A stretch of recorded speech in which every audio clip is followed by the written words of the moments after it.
when I work with clients using muscle testing, I'm using it as a biofeedback tool to identify how the body's out of balance and what's required to bring it back into balance. And while I can use specific minerals and vitamins to find out what the body would like, then my approach is to find out which foods are rich in those nutrients and which of those foods do they want to add into the diet. I'd far rather they have foods, because foods will have a lot of cofactors, enzymes, a lot of things science hasn't discovered yet. Things that kind of interplay together. Exactly, exactly. So as a kinesiologist, okay, Yes. tell me what happens. You go ahead and do some muscle testing. What does that look like? Well, what happens is, it's a little bit like when people do hypnosis. After the person's had a hypnotic session, the person can ask, well, what was that like? Well, I don't believe I was hypnotized, because it doesn't believe they're hypnotized. Right. So that's why a lot of hypnotherapists will build in convincers to be able to prove to the person after the fact that, in fact, they were hypnotized. And so the muscle testing is a really valuable convincer. I can have the person turn the head to one side, check the muscle, maybe it's locked. Then they turn the head to the other side, and suddenly the muscle unlocks. That tells me energetically that the person's having difficulty turning the head to that side. Now, they may be aware of it because they might have pain in the neck. Then I'll get them to unfold the ear, just as if they're trying to flatten it out, so there's no curled part there. Do that 3 or 4 times up and down. Like this? Yes. And then I'll have them turn the head to the side again, check the muscle, and now the muscle will be strong. And they'll say, wow, I can turn my head further to that side now. So when you're unfolding the ear, what's happening inside? What's happening, you've got about 360 acupuncture points. You've got a lot of reflex points in the ear that relate to different organ functions. You've also got reflexes there that relate to each of the chakras, and I use them for that purpose as well. And it also seems that when children are very young, when the mother speaks to the child's natural tendency is to turn toward the mother, to match facial expression with what they're hearing. So they're starting to match facial expression with tone of voice, the emotion, that type of thing. Right. And so you've got that natural head turn. So there's certain muscles, upper trapezius, levator scapula, are going to be involved in that head turn. And so the ear has reflexes that seem to be related to that, the turning of the head. So if you look at men, for example, as they get older, a lot of times if they're driving and they look behind them, it's like they swivel the entire upper chest because they've lost a lot of that flexibility in the neck area. Then as they start losing the flexibility in the neck area, you're going to find a lot of times they'll lose the ability to hear certain tonal ranges as well. So it would be a nice, affectionate, romantic thing to wobble each other's ears on a regular basis. Keep you young, exactly. keep you healthy. Yeah, exactly. And when kids go off to school, a situation where it's real important that they actually hear what the teacher's saying. What they can do is just unfold both ears. We say unfold. It's like running your thumb and straightening out where this folds. Yeah, as if you're attempting to flatten out the ear so there's no little curved part there. Wow, that's Go kind from of the a top neat down to trick. the bottom. And in fact, what they can do is imagine they were in that classroom situation listening to that particular teacher's voice, because sometimes certain voices can switch off our ability to hear. And so when you're thinking about that individual unfolding the ears, you switch on the brain's ability to stay focused in on that auditory input. It's got to be a great thing to teach a child. Oh, yes, ideal. And at the same time, not only are you improving the ability to hear information, you're improving a lot of the circuitry in the brain that's involved with doing mathematics, doing spelling, recalling what you read yesterday, what you wore yesterday. Those sort of circuits are activated by the same exercise. Okay, so if we were talking about seniors, for example, people who are losing their memory and so on. Yeah, that would be extremely valuable just to unfold the ears. Something incredibly simple, Very, both to very improve the hearing of what's going on in the environment, also allow you to focus in on what a person is saying so that you're not distracted by all the other sounds happening in the environment. Because there are some people at airports are going to have a difficult time listening on the phone because all the background noise just sort of drowns it out. So this can improve your ability to focus. It also improves flexibility, and as we get older, generally we lose flexibility in the neck, particularly in terms of turn the head to one side or another. Wow, isn't that intriguing? All right, so I want to go a little bit farther. So you're saying that you use muscle testing to assess how people are and what's missing and so on. Yes. And there's more than one kind of muscle testing. Do you use the arm, the resist, that Yes. sort of thing? Well, let's give you a quick history of muscle testing. I can't tell you where it first started, but I know in the 1930s, for example, the medical profession were using it strictly as an assessment tool. So someone's had a stroke, and the obvious question is, what's the extent of the damage? So they'd muscle test different muscles to find out which muscles were functioning, which They ones just weren't. did it in the hospital? Yes, exactly. So you didn't have to be a renegade to do this? Oh, no. No, it came out of the medical profession. Wow. But then in 1964, you had a chiropractor called Dr. George Goodhart. Okay. And I think I've heard about him. Yeah, and he was very innovative in lots and lots of different ways. Very curious, inquiring mind. So if he was working with a patient and nothing was working, then he'd be exploring to find things that would work. So he stumbled on the fact that different muscles relate to different meridians. Okay. So the Chinese talked about 14 major meridians, well, 20 major ones, but in Touch for Health we work with 14 major meridians. Okay. So he was able to correlate specific muscle tests with specific meridians, and those meridians feed energy to specific organs. So you have a correlation between specific muscles and specific organs. And that was in the chiropractic field. He was able to get corrections coming out of the osteopathic profession back in the early 1930s, where you'd massage reflex points on the body as a way to get the lymph flowing more effectively out of those muscles, in effect switching the muscles on. You could also hold certain reflex points on the head, a technique that went back to Dr. Terence Bennett in the 30s also. So what George Goodhart put together is a whole model called applied kinesiology, where you test muscles and have a whole series of reflex systems that could be used to balance out the muscles in order to change the posture, in order to change organ function, in order to improve health in general. It's funny, in all of my life experiences, I don't know that many people who are professionals who use that. I know a lot of alternatives, Yes. not me actual professional people. Well, most of the people using, I was going to say most of the people, but that's not true. A lot of the people who are using kinesiology professionally are chiropractors. Okay. Because to use applied kinesiology, you have to have a license to diagnose. Okay. So we're going to find naturopaths, chiropractors, some psychiatrists, doctors, people like that. But the John Thie was a chiropractor in Southern California.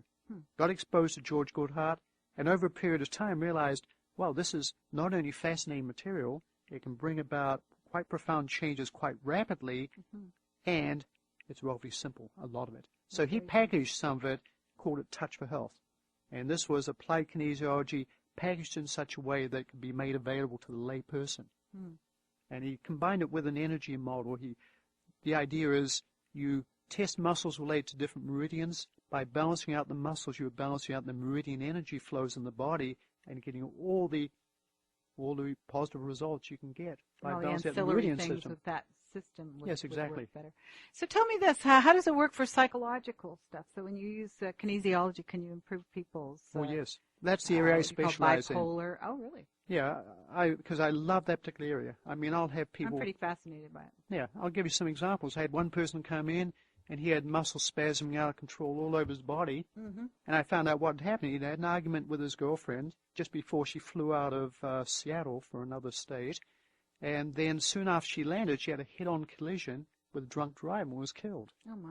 Well, naturally, he blamed himself because he was saying, well, if I hadn't had the argument, then this accident would not have occurred. I'm the cause of the accident. And so what we did is... He's had a lot of grief. Yes, exactly. So what we did is used a very simple technique called emotional stress release to take that stress out of the session, out of the way. And so by the end of the session, no aches and pains, all the muscle spasm was gone, and that was all it required, just one session. So we could have said, oh, no, it's such deep trauma, it will take many, many sessions of talk. Yeah, no, it's not necessary. Yeah. Another situation, this woman had come in and she had lost two of her relatives by death. Her grandmother was in the process dying. And so, again, lots of aches and pains, and she knew it was all stress-related. So we came in, in a case like that, I always teach people how you can get rid of the stress on something that's unrelated to the major issues first, so they can develop rapport. I mean, they can trust me, they can trust the process I'm using, and they can trust that they're going to respond positively to the experience. So you try it on something kind of simpler. Yeah, something simpler that's believable from their point of view. Okay. Then once we've established that, then we can go in and start working with the real issues that cause the immediate stress. And so again, after one session, all the stress is gone, aches and pains absent, things like that. And I thought, well, let's have her come back in. I think it was about 2 weeks' time because grandmother's still in the process of dying. Well, when she came back, grandmother was still lingering, but yet another relative died in the meantime, and she used the techniques we taught her in this session to take care of that stress, so she was fine. And so what are the techniques? Well, If you observe what people do when they're under stress, Right. one of the major things they'll do is put their hand over the forehead. Okay. Sometimes if they're seated, you'll notice that they have the elbow on the table and have the hand propping up the head. Yes. That's the physiology of someone under stress. Now, why is that occurring? The reason it's occurring is when you're under emotional stress, the frontal part of the brain shuts off. You revert back to and react out of the reptilian brain, out of the limbic system. That's automatic. Mm-hmm. And the reason for that is survival. Because if it's a true emergency situation, you do not want to be thinking up of your different options, because you're going to use valuable time. You'll get yourself killed in the meantime. Right. You have to pick something really fast. Yes. So you want the automatic, reflex, survival-oriented reaction to occur. Now, these people that put the hand over the forehead, and I've got lots of pictures of Castro of Cuba, Prince Charles, Greenspan, lots of people you'd recognize with the hand over the forehead. Now, so they're doing it automatically. They're not thinking, I'm under stress, I need to do this. They're just doing it reflexly. Right. So if we teach people to do it consciously, purposely, which means, purposely, so either with one hand or with the fingers of both hands on the bumps that occur above the eyes. Mm-hmm. So if the person that's listening to this were to get the eyebrows go straight up above the eyes, about 2 to 2.5 inches above, you're going to find a couple of little bumps called the frontal eminences. Okay. They're slightly eminent points on the frontal bone. And if they were to hold their fingertips over those points lightly while they think of the stressful situation, after a certain period of time, maybe 30 seconds, a minute, 2 minutes at most or so, they'll find the mind will start wandering off onto something else.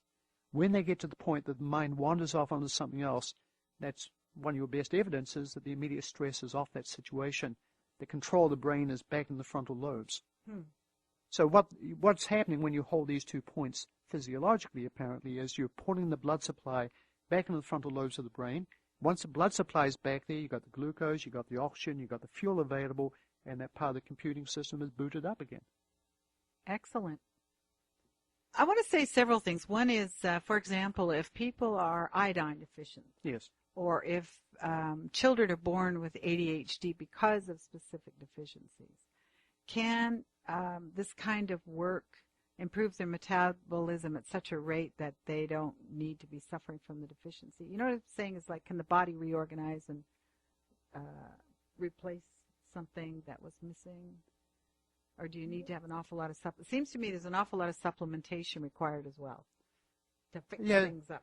Well, it depends on the situation. If you have a child that's born with mercury toxicity, maybe the mother... I was just going to ask you about mercury. Yeah, well, let's say, for example, that the mother, out of ignorance, had mercury amalgams put in during pregnancy, and the fetus developing picked up some of that mercury toxicity. Then it's useful to have something like selenium. Selenium is a trace mineral, but it's a natural chelator for mercury. Okay. And can help pull mercury out. Oh, selenium is a natural chelator. Yes. Okay. So in areas where you don't have enough selenium in the soil, you could have more multiple sclerosis, so-called, such as do we have that around here? Yeah, in Washington State. Coeur d'Alene, Idaho, some of those areas where you don't have enough selenium and where you might have mercury in the environment from mines and that, generally you're going to have more multiple sclerosis. Oh, that's very interesting. Yeah, because multiple sclerosis, you got a number of different causes. A lot of it seems to be autoimmune when the body is attacking the myelin sheathing, but some of it seems to have an origin where you've got toxicity that's interfering with the quality of the myelin sheathing. Really now, I remember reading that it had a lot to do with the parietal lobes being weakened as well. Uh-huh. Is that right? Well, I don't know about that, but I know if you're born in the tropics and then spend the first few years there and go to the temperate area, you won't get MS. But if you're born in a temperate area, then later go to the tropics, then you could still get MS. And I think part of it is because in the tropics you get a lot more light. More light means more vitamin D. My suspicion is you're getting the calcium being taken across the myelin sheathing, stronger bonding in the myelin sheathing. That would be my guess as to what's going on. But we do know that temperate areas you have more MS. So you can't really replace how you were created.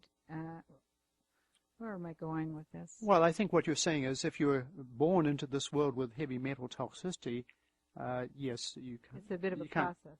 Yeah, well, you can, and you don't have to use just selenium. You could use chlorella, cilantro. They're natural food substances, algin, that can help chelate or pull heavy metals out of the body. And it's very interesting to me that some people are deeply affected by, for example, mercury, and some people don't seem to be bothered at all. Yes, mercury is a neurotoxin.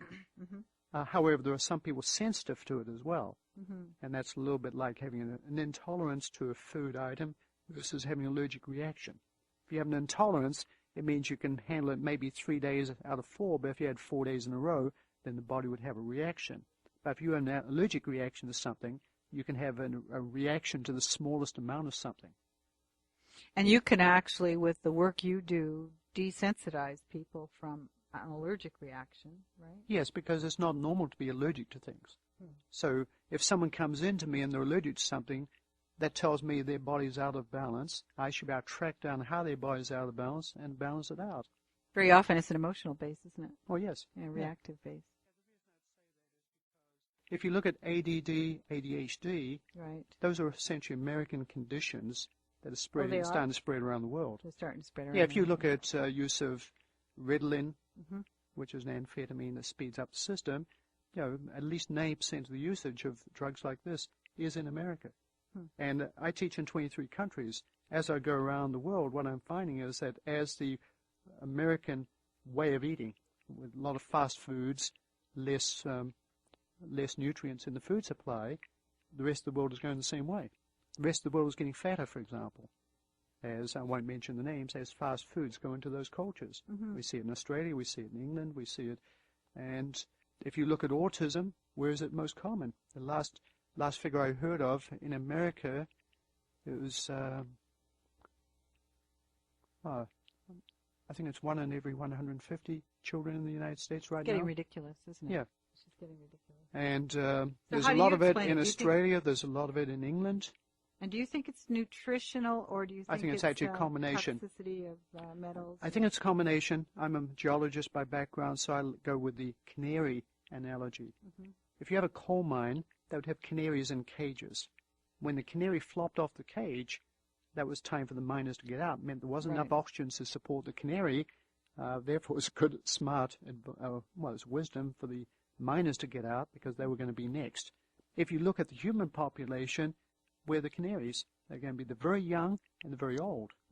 And what we see is problems affecting the old, Alzheimer's, for example, and we see a lot of problems such as autism, Asperger's, a lot of those spectrum conditions affecting the very young. Many neurological things as well. I mean, depression and stuff. That isn't the very young necessarily, but depression. Well, in America, we're putting 18-month-old kids on Prozac and Ritalin. Oh my goodness, that's that criminal. Makes me very upset. Yeah, yeah. Oh my, it's sort of hard to know where to jump. I was listening to Donna Eden. Yes. You know Donna Eden? Donna Eden's a good friend of mine. Oh, really? Well, she just blew my socks off. I interviewed her, but I also went to a talk that she gave and got her books and CDs and so on. And she was talking about a group that she went to, which is seniors who most of them had dementia pretty badly.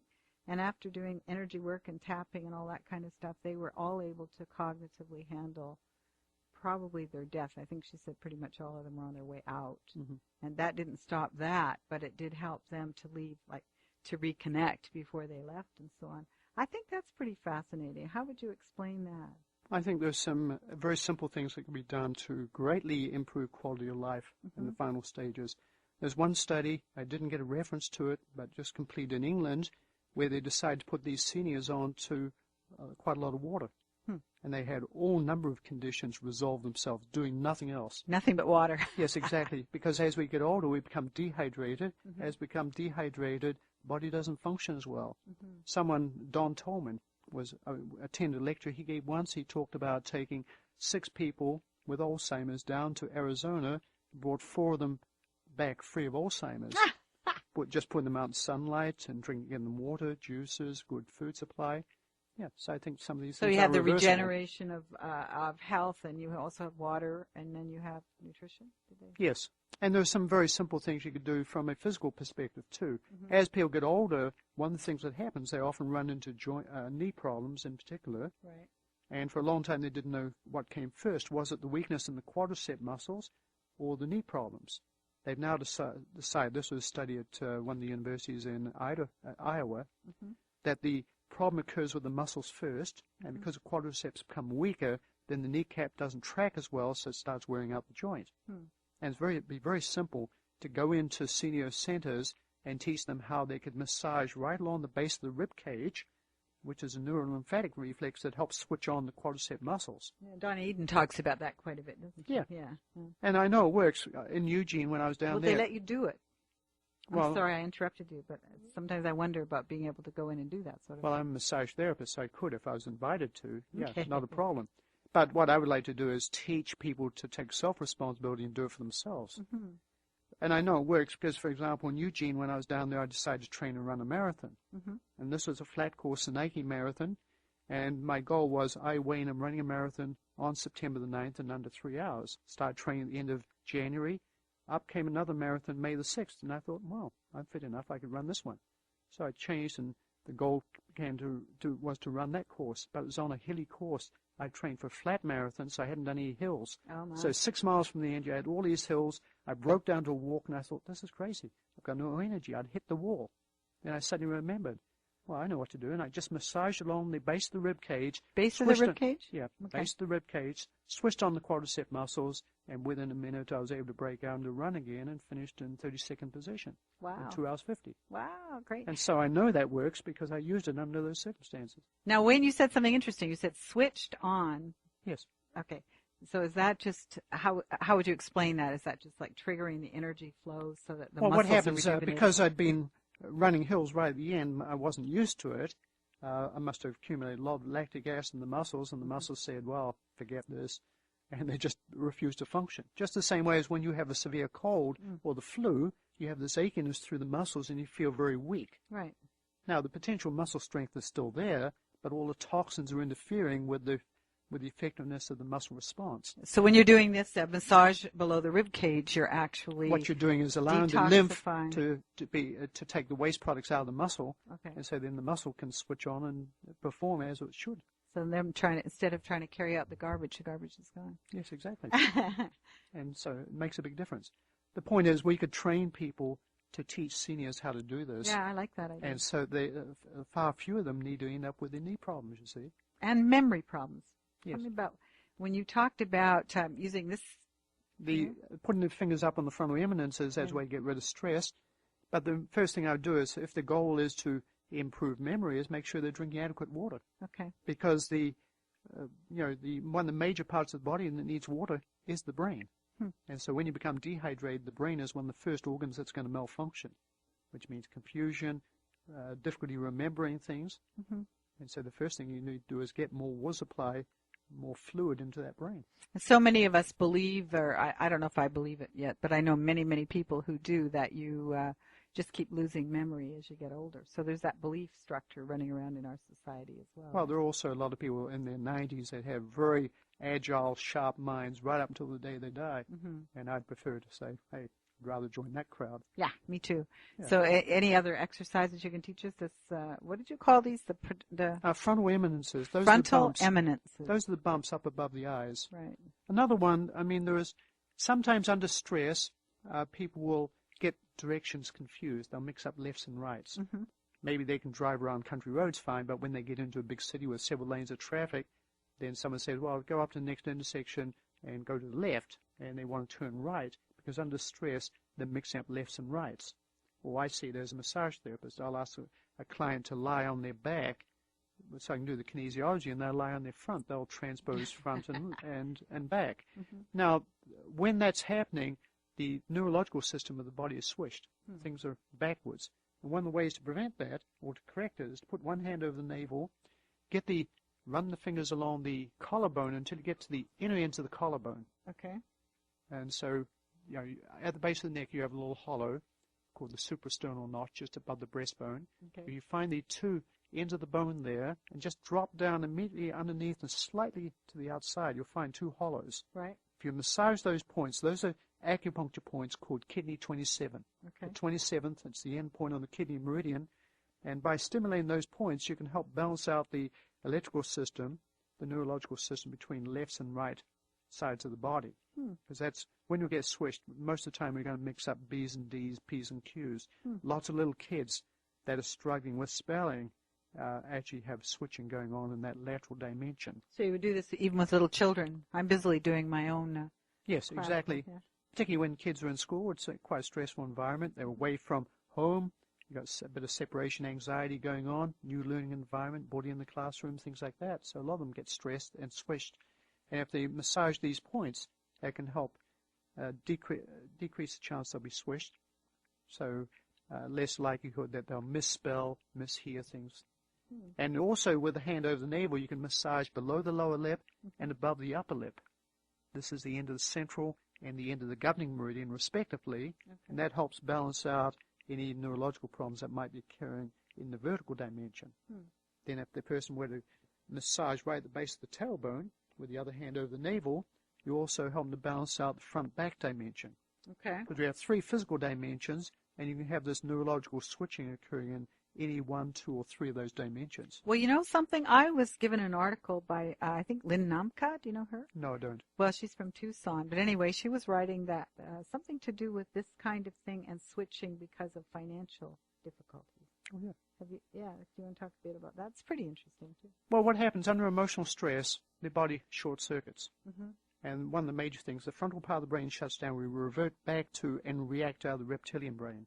For some people, the left hemisphere of the brain will shut down, and they'll go across the right brain, which means big picture, but forget about the details. Right. Some people, the right brain will shut down, and they go across, and left brain try harder and harder, get more and more absorbed with the detail, but they've Lose lost the bigger picture. they've lost the forest in the meantime. Yeah, really. Yeah. But under some people will switch. So under normal circumstances, they're fine, but put them under emotional stress, and suddenly they're mixing up B's and D's, P's and Q's, lefts and rights, that type of thing. And an ability to handle big picture and small Yes. And it can details. also be caused by other phenomena, too, such as dehydration or lack of sleep. I remember one time I'd been teaching in Denmark for 6 days, flew across to London, had a social activity for a day. Saturday night flew into Ireland, taught Sunday, Sunday night, Monday, Monday night, Tuesday, Tuesday night, Wednesday, Wednesday night. And by Wednesday night I was saying, stick out your leg, when clearly I meant arm, and I was transposing leg and arm. Now there's no simple cure for that because I was massively short on sleep, and my body was demonstrating it through switching. I was transposing different words. And so if people are swished, then it could be dehydration. It could be around electrical apparatuses such as computers too much, lack of sleep, too many sugars in the diet, that type of thing. So let's go back to the financial thing or the left and right hemispheres of the brain being switched. It doesn't really matter, but all of that would lead to the same thing. Then do you go back into the clavicle, your hands here on the... Well, what I would do is, if it's a financial stress that's created the switching, I would say the switching is the result. That's the effect. The real cause is the financial stress. So put the fingers up on the bumps on the forehead. On the bumps on the forehead. And deliberately think about the fact that there's not enough money coming in to take care of all the bills. So you're thinking about your worry. Yes, you're worrying. I'm giving them permission to worry as much as vividly as possible about what's actually going on. And most people think, well, we shouldn't be doing that. Most people have the tendency to try to sweep it under the carpets, thinking that's because I'm not supposed to look at what's real. Yeah, exactly. But if you have them deliberately think about it, within 1 or 2 minutes, usually the mind will get bored and start wandering off onto other things. That's when you've taken the emotional stress out of the situation. Circumstances haven't changed. I mean, you suddenly don't have a lot more money in the pocket, but the way in which you can handle it has been changed significantly. So you're actually more able to harmonize both sides of the brain. Yes, and lots of times once you take the emotional stress out, solutions will appear that were there all the time but just weren't seen because of the emotional stress. Exactly. So I wanted to ask you about human potential. For example, a lot of people ask me how to become an intuitive, for example. I mean, you can use kinesiology for that sort of thing, or for being able to run and climb better, or for... Yes, what I would say, if people want to become intuitive with something, do a lot of it. So I've got a friend, for example, works with people with weight problems. She's worked with over 100,000 people. Well, if you work with 100,000 people, chances are extremely high you are going to start recognizing patterns, because that's true. I think a lot of the intuition is recognizing unconsciously patterns because of all the experience you've had. I can tell you with muscle testing, I think it also comes from trusting your perceptions instead of being... Well, you have to do that, otherwise you'll block the ability to... Yeah, you just be geared by the convention. But I can tell you with muscle testing, if I've been doing a lot of kinesiology in a short period of time with people, I'll get to the point where I'll become very intuitive, where I can even sense whether the muscle is going to be locked or unlocked before I even apply the pressure. But it's only when I've been doing a lot of it. And that's why I know it's intuition. Because I haven't been doing as much of it, then I'm not as keyed in, not as clued in unconsciously. So you're saying as a being, then the more we do of something, the more we open up to yes, greater potential. And as you said, Veronica, trusting the process as well. Mm-hmm. Yeah. I think that's really interesting. I guess I was looking at, for example, watching Michael Phelps. Yes. You know, watching people many years ago in the olden days. I watched the 4-minute mile be broken. Oh, by Bannister. Yeah. And there was a Bannister and Landy together and all that kind of thing. Yeah. And no one would be able to break it, and once he broke it, then suddenly you have a whole scatter of people break it in a relatively short period of time. Then you have human potential shifting collectively, don't you? Yes, exactly. I'm really fascinated. Because it was believed that if the body ran faster than that, it might spontaneously combust or dire circumstances were going to happen, which of course wasn't true. But once the person had broken that, then you get rid of this particular myth. And suddenly, I mean, John Walker in New Zealand, ran over 100 sub 4-minute miles. Wow. Well, I can't remember what the number was this time during the Olympics, but it's way less than 4 minutes. It's 3:12 or something. Yeah, I'm not sure what it is for the mile now. I can't remember either, except I was watching. I didn't pay that much attention, except I thought, I remember they broke the 4 minute, and look what people are doing right now. I mean, it's pretty amazing. Yeah, so when I think of human potential, I just think that we're only tapping a little bit of what we can do and be as people, as healers, as that's true. You know, even these little children that are afflicted by our diet and so on. Some of them are accomplishing a great deal. Yes. Like, so I just wondered if you. Well, I think one of the major things as parents is that we need to encourage and support children as they're growing up. To break out of the collective instead of do what's conventional all the time, maybe. Do you have children? Yes. No, I don't. No. Because I think what happens, for example, some little kids can see auras. Mm-hmm. And sometimes you might have parents say, you shouldn't talk about that. You mustn't talk about that. Well, the child's being taught to deny part of their reality. Suppress yourself. That's the way we get along. Yeah. Yeah, it's just like, as I was growing up, we were told, if I was crying, men don't cry. Right. And so that was a way to cause little boys to stuff their tears and grow up to be less emotional, more English, that type of thing. And now we have more therapy. Well, I guess it fills up lots of rooms and lots of chairs in therapist offices. Yeah. Yeah. But I think what we need to do is validate what children are experiencing and encourage them to grow their full potential without limitation, without limiting them, allowing them to believe that there are lots of things possible. But a lot of parents will say, thinking that they're being helpful and realistic, will say, you can't do that. You know how much that would cost? Mm-hmm. Well, who's to say that child might not have the potential to be able to generate the sort of income required to be able to get that? Well, and going back to something else, and I appreciate what you just said, but I'm thinking about watching little children who are like really loving and very kind of like curious become, say, hardened off, tougher. You know, we've got a lot of very tough teenage kids these days who are not that happy. Right. And with your work, I just keep getting the feeling that we can, I don't know if tapping works or what you do, but anyway, help them undo some of that armoring at a very young age. And that's what I think is kind of headed toward human potential, self-esteem, self-presentation. Do you work? You said you work with kids sometimes, eh? Yes, I've worked with quite a few kids that have come in with learning difficulties. For example, I can remember one locally that I worked with. He had difficulty academically, so that was one session. He also had difficulty with baseball, and so a couple of sessions there. And then later he got a baseball scholarship to go to Whitman College. Oh, wow. Straight A's all the way through. Yay! Isn't that exciting? What about self-esteem or angry kids or that kind of thing? Well, people, self-esteem is going to be based on performance. Kids that are not performing, that are not achieving, are going to see themselves in a more negative light. And so what we need to do is improve the ability for kids to be able to achieve, to be able to do things, set goals and reach them, and then they'll feel better about themselves. As the self-image goes up, then it becomes not the opposite of a vicious cycle, one that's opening up in the opposite direction. An unvicious cycle. Yeah. An unfoldment cycle. Yes, exactly. Yeah. Because self-image is all based on performance. If they do well and get good grades, they feel better about themselves. If they do poorly, then they feel worse about themselves, and there's greater tendency to then get into addictive substances to shift their feelings. That's another thing. What about addictions? Well, that gets back into the tapping you mentioned, because Roger Callahan, who is the psychologist that really got all the tapping going back in 1985 with his book 5-Minute Phobia Cure. Mm-hmm. In one of his books called Why Do I Eat When I'm Not Hungry?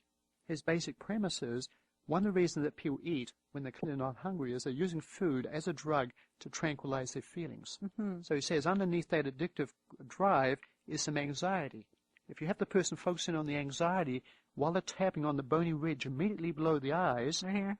yes, what you're doing there, you're tapping on a point called stomach 1, because the energy is bottled up in the stomach meridian. And when you tap there, it's allowing the energy to be dispersed into the rest of the meridian network, and the anxiety disappears. So we'd like to know a little bit about your history, what it is you do, and what kind of history has got you to do that. Did you start off wanting to be a kinesiologist? No. In fact, I knew nothing about kinesiology. I'm originally from New Zealand, Mm-hmm. and I loved climbing volcanoes when I was very young. So studied geology. By the time I went to university, I'd already read third-year geology textbooks. Oh, my. I was going to go into forestry, but I did very, very well in geology exams, so got steered in a different direction, did a PhD in geology. So I was working on active and dormant volcanoes. When I first came to the United States, I looked around and found a job teaching geology. I was in Southern California in Pasadena, then up to Eugene, Oregon, at the University of Oregon. Then finally, my final position was in Western Washington University, which is here. in Bellingham. Oh, great. Yeah, and of those 3 areas, I just far enjoyed this one. Enjoyed this a lot more than the others, so decided to make this a home base. So geology, I'm just sort of chuckling inside. You're talking about volcanoes, and I'm going, well, actually you could do a real tie-in between chakras and volcanoes, couldn't you? In the fact that we have to evolve as people, and our energy systems need to keep moving, and sometimes they move really radically, don't they? That's true, and I teach in 23 countries, including Italy, so I think studying volcanoes allowed me to understand the temperament of the Italians. And Oh, great. yeah. Oh, so how did you jump into kinesiology? Well, while I was teaching in Pasadena, I accidentally got involved with Touch for Health. Touch for Health at that time was headquartered in Pasadena. Dr. John Thie's clinic was about 3 miles away from where I was living. I was real skeptical when I first heard about it because I was scientific. I was trained in the scientific mindset, which meant you don't believe something unless you actually see it. Anyway, I went to a free lecture. But wait, did you study a lot of like thermal energy and that kind of thing that goes with geology and mountains and volcanoes? Yes, because I'm from New Zealand where you have a lot of geothermal activity. And I worked on the active volcanoes in the central part of the North Island. Just north of the volcanoes I worked on, there's a lot of geothermal energy being used commercially. Of course, you can tell that I'm getting kind of obsessed or fixed by the fact that there is a real metaphor between Mother Earth's energies and ours, isn't there? Well, that's true. In fact, I used that metaphor. Back in 1990, I put out a book called Quake Busters. What is it called? Quake Busters? Quake Busters, How to Diffuse the Earthquakes in Your Mind. And the first half of the book was how the Earth relieves its stress by way of earthquakes. The second half is how we can relieve the stress generated by disasters such as earthquakes. Excellent. Okay, great. And I thought that was a novel idea. Ran off 500 copies of the book, and then I looked around for a distributor, and no one was interested. They said California's not interested in earthquakes these days, so here I had 500 books. I ran around San Carlos, Redwood City, Los Gatos, all those areas, set up little mini workshops. Around the Bay Area? Yeah, exactly. Teaching people how to get rid of the stress from the earthquake they just had in 1989, the Candlestick Park earthquake. So then got through all 500 books, and now I'm ready to upgrade the book, ready for the next big earthquake. Well, okay, so I'm going to go back to, it's so fascinating. I could go off in 5 directions, but I want to take us back to Touch for Health. So you got from volcanoes into the human energy system and Touch for Health, right? Yes, and Touch for Health got me into the holistic health field. Pasadena was a hotbed for lots of activities, so I went to Bernard Jensen, who was into iridology, belonged to National Health Federation, Cancer Control Society, American Nutrition Society. So the health became a hobby. And what so often happens, the hobby began to consume more and more time. And finally, when I was teaching up at Western, I got that position out of 200 people that applied for the job. What was the title of your job? Well, this was a visiting professorship to replace Scott Babcock, who was in New Zealand doing Antarctic research at the time. Now, there's only one place. 200 people, 199 people missed out. So you had a glut of geologists in the marketplace because oil was down, mining was down, and I didn't much fancy the idea of having to go to Boston one year, maybe Chico, California next year, not really having any control as to where I went. So I decided if ever I'm going to change career, now's the time to do it. And I'd already been exposed to Touch for Health. I'd met John Barton, who founded Biokinesiology, where he had a lot of nutritional background. I'd done some foot reflexology, I'd done some massage.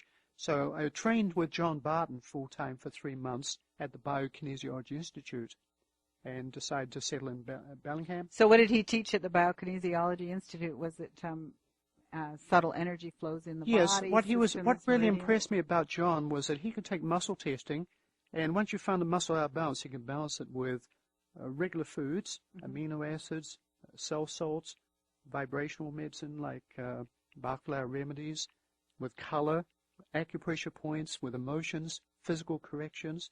In fact, you could balance something out maybe using 12 different approaches. And I like that very holistic nature. And so I got deeply involved with that. I had enough anatomy and physiology background to be intrigued by it.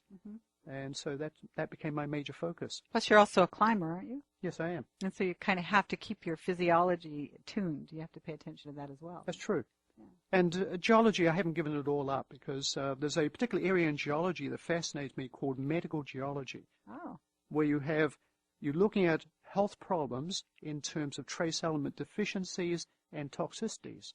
So, for example, if we look at the United States, all the northern tier of states, we're talking about Minnesota, Michigan, Washington here? all those, Washington as well, those are the rock type, a lot of it's glacial, which means it came down out of Canada. And the source material is igneous or metamorphic, which means it wasn't sedimentary rock. There's no iodine left. So by the time the glaciers have ground this material up, brought it into the United States and dumped it, those soils are deficient iodine. So that was the goiter belt. And how interesting. So we were all given iodine as children. You were. Yeah. Yeah, because in Michigan, for example, you'd have about 50% of the population would have goiter problems, which is essentially just where there's not enough iodine in the blood, so the goiter, the thyroid grows larger in order to more effectively capture what little is there. And so once they added iodine to the iodized salt, to make it iodized salt back in 1926, suddenly all these goiter problems disappear. Interesting. But what fascinates me is two things have happened since then. One is a lot of people have been scared away from salt because of the supposed link with high blood pressure. And so a lot of people are no longer getting their major source of iodine. So now we're getting a lot of people with hypothyroid conditions. And then as people go more and more towards soy is a goitrogen, which slows down thyroid function as well, which is probably helping push people in that direction. And if you look at an epidemiological map of the United States, what I find is the areas of breast cancer in the United States are essentially the same as the goiter belt. So I think there's a link between iodine deficiency and cancer. And remember, Marin County was always calling itself a terribly breast cancer prone area. Yeah, I know there's a lot of breast cancer in Whatcom County here. Oh, there is. And we also are probably the leader in the United States, based on the statistics I could see, in terms of heart disease and cancer. And my suspicion is that's probably a selenium deficiency, because we have a selenium deficiency in these soils around here. And selenium is both an antioxidant. It also helps prevent cardiomyopathy, and it's also cancer preventer. What's cardiomyopathy? Cardiomyopathy is essentially where the heart gets larger and larger and becomes less efficient as a pump. You know what I was remembering, because years ago I was really into nutrition and studied a lot more than I do now. But I remember the whole story about pellagra. Remember pellagra was a really terrible mental disease? Yes, exactly. And it was it was something to do with the corn. Yeah. Predominant corn as the grain or something in it. And because people had so much corn, they avoided other grains that would have the B vitamins. Yeah.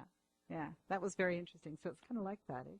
Well, yeah. And that's one of the things that's happening now, because you get a whole rash of conditions which I think are nutrient deficiency conditions.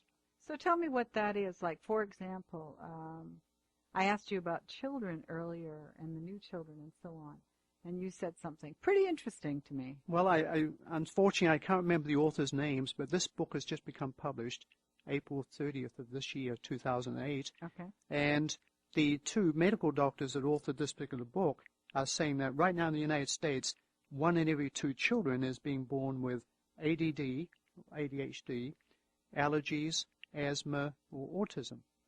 And what they're contributing to is heavy metal toxicity in some cases, nutrient deficiencies, changes in the environment. And I haven't read the book yet because I've just gotten it from Amazon.com. And I would suggest that part of it's going to be also environmental changes, such as the electromagnetic exposure that we're all having as well. So there are many people who say that the ADD thing actually has a lot to do with the evolution of our species. What do you think of that? I think that's a subtle form of denial. Okay. I mean, I think you have parents that would love to believe that, but I think a lot of this, I mean, we have schools in the United States and some classrooms where 25% of the kids are on Ritalin.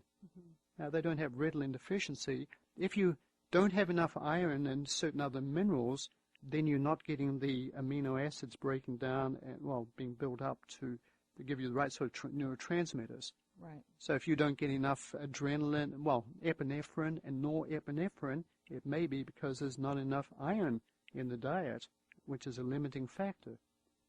And so what we're doing is giving these kids things like Ritalin, which is amphetamine speed, to speed them up, when in fact we should be looking at what nutrients are deficient, making sure they have the nutrients taken care of, and I think a lot of this can be solved. So how can that happen? I mean, for example, you're doing Touch for Health and kinesiology and so on, but it's my experience that it's really difficult to find practitioners who will really pull together a realistic, not denial kind of nutrient support.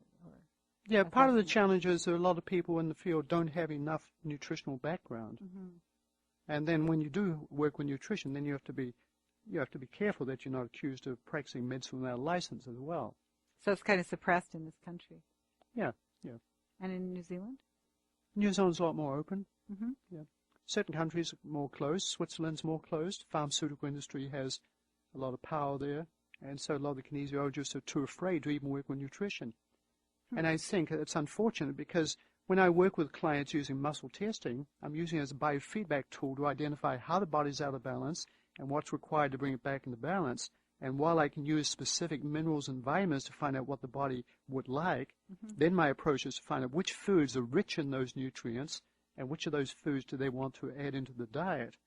Wow, I would talk with you forever, but what we need to do is draw to a close shortly. But I'd like you to mention not only your website, but if you could tell us a little bit about your books and where you're giving classes and what are the classes and what can we people who want to just literally tap into some small part of it start with?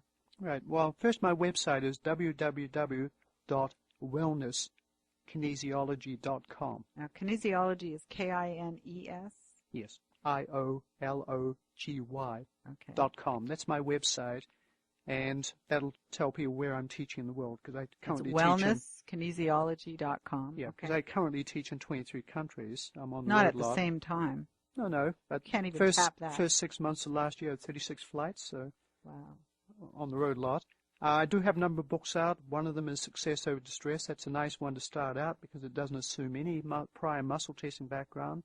One website has it listed as one of the top 100 self-help books of all time. Wow, what is it called again? It's called Success Over Distress. Over Distress. Okay. And it's teaching basics in muscle testing, how people can use the emotional stress release technique. We use one arm to give us feedback from one brain hemisphere, the other arm gives feedback from the other one, so you can find out where there's incongruence between two different brain hemispheres, the logical versus the emotional brain. So simple techniques people can develop.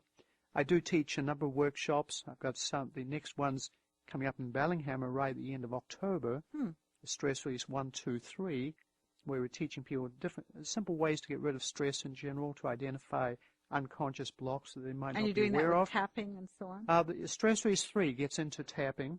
We start out with phobias and anxiety, which is the work of Roger Callahan, then expanded into the 5-element model that the Chinese developed. And that then allows us to get into other stuck emotional states. Because certain emotions such as anger, grief, joy, sympathy, fear, all those are appropriate emotions. But sometimes they become stuck. When they become stuck, then you have rage, hostility, depression,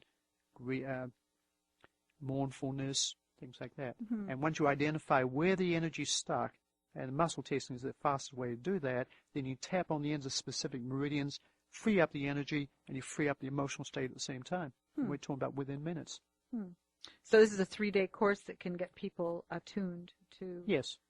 Well, and my experience is once people take those, then they become hooked. It becomes a healthy addiction. They just become ravenous, want to learn more, because I teach it in such a way it's simple enough they can use it for themselves and then share it with family members and then share it with others. And a certain number of people I train get so excited they decide to change careers and become kinesiologists to do the same sort of thing I'm doing. That makes sense. I think it'd be very interesting to work family systems that way. Oh, yes, exactly. Boy, oh boy. Well, that was John Thie's original idea. He called it Touch for Health. His goal was to have Touch for Health within the family system. So you had one person within every family with the knowledge of being able to do a lot of these simple things so people can do things for themselves so they weren't as dependent on more foreign approaches such as medications from the outside. I really like that. Well, this is very exciting, and I'm sorry we have to draw to a close, but I'll certainly be looking at your website, and we can keep track of your schedule, where you are. Okay, great.